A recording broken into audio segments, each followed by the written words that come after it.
नमस्कार, नजरिया आपका हमारा में आपका स्वागत है। अमोर विधायक ने अमोर प्रखंड के 5 अलग अलग जगहों पर किया सड़कों का शिलान्यास। कहा, आपकी सेवा के लिए रहूंगा तत्पर। बताते चले कि अमोर विधायक सह एआईएमआईएम पार्टी के प्रदेश अध्यक्ष अख्तरुल ईमान ने अमोर प्रखंड क्षेत्र के अलग अलग 5 जगहों पर सड़कों का शिलान्यास किया है।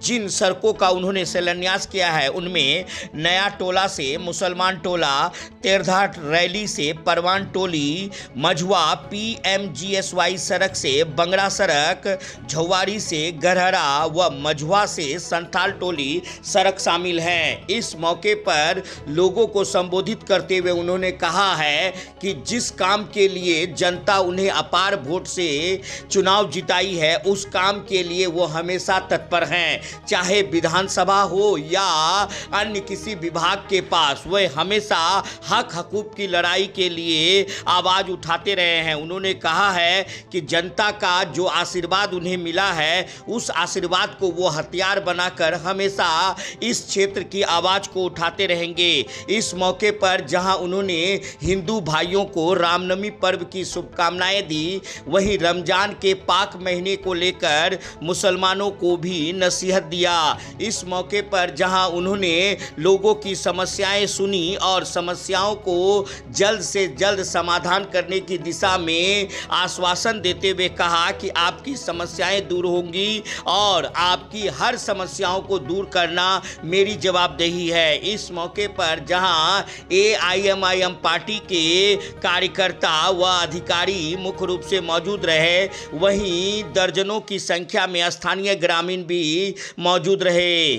आजकल सारी बातें, पहले नेता क्या करता है नहीं करता है, ये बात छुपी हुई होती थी। आजकल कोई बात आपसे छुपी नहीं है, सारी चीजें आपके दरमियान। मैं तो समझता हूं कि 75 साल का बकिया जितना था अमोर बैसा का दर्द को सुनाना आपके असेंबली के दीवारों को, जो बकाया था हमने बकाया अदा कर दिया है। इतनी बार का मतलब अमोर बैसा का नाम भी आपके इसमें नहीं आता। रावण का चरित्र जो करता है, मैं समझता हूं कि राम के साथ मोहब्बत नहीं, राम के साथ सबसे बड़ा दुश्मन वही है जो नाम का लेता है और शत्रु राम का। और वो मुसलमान भी दगाबाज है जो अपने आप को उम्मत मोहम्मदिया का फर्ज जानता है और सुन्नतों के खिलाफ और शरीयत के खिलाफ अमल करता है। ये भारत शानदार भारत बन जाएगा अगर हिंदू अच्छा हिंदू बन जाए, मुसलमान अच्छा मुसलमान बन जाए, सिख अच्छा सिख बन जाए, तो उससे बेहतर हिंदुस्तान की कल्पना ही नहीं की जा सकती। आपने देखा कि दिल्ली के बॉर्डर में 13 महीने तक पंजाबियों ने, सिखों ने, वहां पर मराठों ने अपना डेरा डाला और क्या किया, कहा जाता था कि पहाड़ टलेगा लेकिन मोदी की बात नहीं टलेगी, बोलते थे ना लोग। तो मोदी की बात टली कि मोदी को उल्टी चाटनी पड़ी।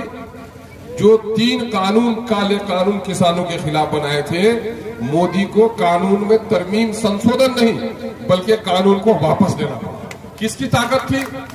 ताकत थी प्रदर्शन की, ताकत थी धरने की, ताकत थी लोकतंत्र की, ताकत थी जनता की। तो क्या हुआ कि उल्टी चाटनी पड़ी, सारे कानून वापस लेने पड़े। मेरे भाइयों, आपको और हमको इस बात पर तवज्जो देनी है कि अभी सर्वे का काम होने जा रहा है। सर्वे शुरू हुआ अमोर मचले का, सर्वे शुरू हो जाएगा इसी साल 22 में, यहां भी सर्वे शुरू हो जाएगा। आपको 2-3 चीज की मैं खबर दे रहा हूं। वो ये है कि जहां जहां मस्जिद आपने बनाई है, एक तो ये है कि जब तक मस्जिद को वक्फ फी सबीलिल्लाह नहीं किया आपने, तो वो मस्जिद मस्जिद नहीं है। अगर कोई कहा कि मेरे बाप की जमीन पर मस्जिद है, मेरे दादा की जमीन पर मस्जिद है, तो जब तक वो अल्लाह के लिए वक्फ नहीं हो जाए वो मस्जिद नहीं है। आलिम लोगों से पूछ लीजिएगा, कोई आलिम हो तो बता दीजिएगा। मस्जिद के शरायत में शरायत ये है, इज़्न आम हो, हर इंसान के आने की इजाजत हो, वो किसी की मिल्कियत नहीं हो।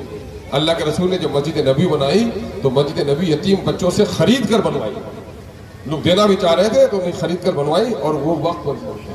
तो अभी क्या होगा, आने वाले दिनों में आपको मस्जिद मंदिर बनाने के लिए सरकार से परमिशन लेना पड़ेगा। और अभी जो हो रहा है सर्वे से पहले चाहे तो आप वक्फनामा लिख दीजिए, या नहीं तो वक्फ बोर्ड है वहां का फॉर्म मैं आप लोगों को मुहैया कर दूंगा। और जिसके जमीन के कागजात हैं वो कागजात लाइए और सब लोग एग्रीमेंट करके दीजिएगा, एफिडेविट करके दीजिए कि हम लोग इस जमीन को मस्जिद के लिए वक्फ कर रहे हैं। वक्फ बोर्ड में वो रजिस्टर्ड हो जाएगा, आपको पैसा नहीं लगेगा। और क्या होगा कि आपको टोकन मिलेगा जिसके जरिए से वो आपका म्यूटेशन भी हो जाएगा, वो पक्की काम हो जाएगा, वो सरकार के रिकॉर्ड में चला जाएगा। तो आने वाले दिनों में ऐसी जगहों पर, मस्जिदों के ईदगाहों पर कोई दिक्कत और दुश्वारी खड़ी नहीं होगी। ये चंद जरूरी बातें हमने आप लोगों को बताई हैं। और अगर मेरे लायक भी कोई मशवरा हो, कभी आते जाते तेजी में नहीं रुकता हूं तो अलग बात है, लेकिन इन जगहों को चूंकि आप लोगों ने जो मोहब्बत दी है मैं उसकी दिल से कदर करता हूं और इंसान हूं, मुझसे भी भूल चूक हो सकती है। तो बहरहाल बदगुमानी से बचिएगा। मैं अपने सारे दोस्तों से कहता हूं कि बदगुमानी से बचिए, हम भी और आप भी बचे बदगुमानी से। जब भी कोई बात हो तो हम लोग रूबरू कर लें एक दूसरे से। तो आज हम आप लोगों से गुजारिश कर रहे हैं कि रमजान मुबारक का एक पाकीज़ा महीना है, कुरान को पढ़िए, कुरान को समझिए, कुरान के पैगाम पर अमल कीजिए और कुरान के पैगाम को दूसरों तक पहुंचाइए। एक आखिरी शायद आपके दिल में उतर जाए मेरी बात। देखिए, आपके पास अगर कोर्ट से कोई कागज आए और उसको आप पढ़ने नहीं जानते हैं तो किसी पढ़ने वाले के पास समझने के लिए जाते हैं ना।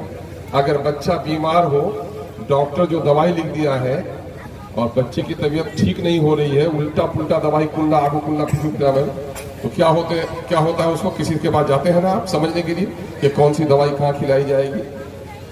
फर्ज कीजिए कि बाप का इंतकाल हो गया और अभी 40 भी नहीं हुआ है या 10वां 7वां जो भी मनाते हैं लोग, इस दरमियान में कैथी में ठुक्के वाला मिल जाए आपको और उसमें खाता खसरा भी लिखा हुआ होगा, तो बोलिए वो 40 दिन का इंतजार कीजिएगा कि जल्दी निकल करके पूर्णिया जाइएगा। पहले सरपंच साहब को कहिएगा, सरपंच साहब पढ़ने पाइएगा, सरपंच साहब मैं तो पुरवानी पाऊँ कैथी एक मुंशी जानो से उचा पूर्णिया, तो चुपके जाइएगा ना उसके पास। क्यों जाइएगा कि कहीं ऐसा तो नहीं है कि इसमें जमीन कहीं निकलेगी हमारी। एक बात बताओ कि सरकार की एक नोटिस, बीमार की एक प्रिस्क्रिप्शन और एक पुराना केबाला के लिए आप परेशान हैं, लेकिन खुदा का यह खत 30 पारे में आपके यहाँ आया हुआ है, कभी उसको समझने की कोशिश की नहीं, समझने की कोशिश की नहीं। तो अल्लाह क्या कोशिश होगी कि तुमने मेरे खत को पढ़ने की कोशिश नहीं की। इसलिए ये महीना खास करके इसी काम के लिए है कि उसको पढ़िए। तरावी में इसीलिए सुनाया जाता है कि ताकि उसको पढ़िए, उसको समझिए और उस पर अमल करने की कोशिश कीजिए। ये चंद बातें ज़रूरी थी और मैं समझता हूँ कि आप लोगों ने जो मोहब्बत दी है, अल्लाह आप लोगों के दिलों में मेरी मोहब्बत को और ताज़ा और रवाना कर दे। बहुत बहुत शुक्रिया। अपने आसपास सहित क्षेत्र की सभी छोटी और बड़ी खबरों के लिए हमारे चैनल के साथ जुड़े रहें और जिन्होंने अभी तक हमारे नजरिया आपका हमारा चैनल को सब्सक्राइब नहीं किया है वो बेल बटन दाब करके सब्सक्राइब करें ताकि पल पल की खबरें